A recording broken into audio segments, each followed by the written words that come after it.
sad morning, very sad morning, when this committee, the oldest and most continuous in the Congress, neglects its responsibility and essentially holds this hearing today to block any further discussion.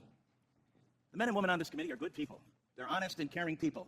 And that's why I do not understand why you would relegate this committee to no longer being of significance and resort to saying you will do whatever Elon Musk and Donald Trump tell you to do.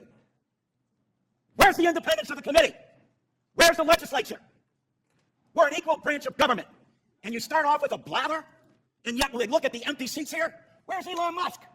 I'm sure he's a genius and is a very credible person because of the wealth he's accumulated. But that does not put him above the law or the responsibility to come before this committee in this Congress. If he's so great, if these plans and all the fraud and abuse that he found are so evident, why isn't he here explaining it?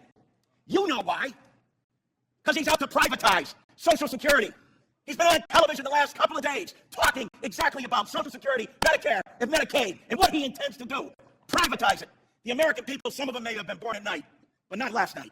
People are aware of this. Every single one of your districts, all the money that comes in monthly, and you have not done, you as a Congress, have not done anything in more than 54 years. And now you have someone coming in to privatize a system, something you have longed to do going back to 1982, because Elon Musk thinks that this is the best thing to do. President Trump has called Social Security a scam. Elon Musk, as chairman, as Mr. Neal said, called it a Ponzi scheme.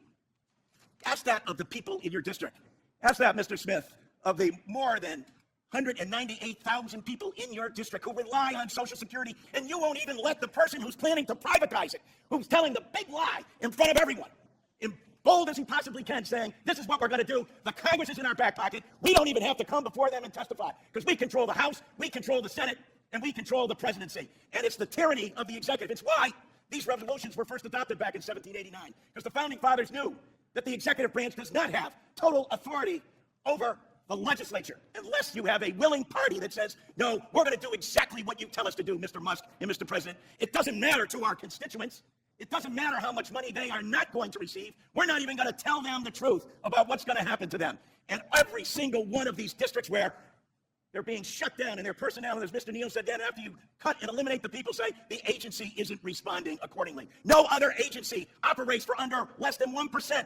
With that, they administer to over 70 million people in the nation's #1 anti-poverty program for the elderly and children. Shame! Shame! Can't bring people in front of this body.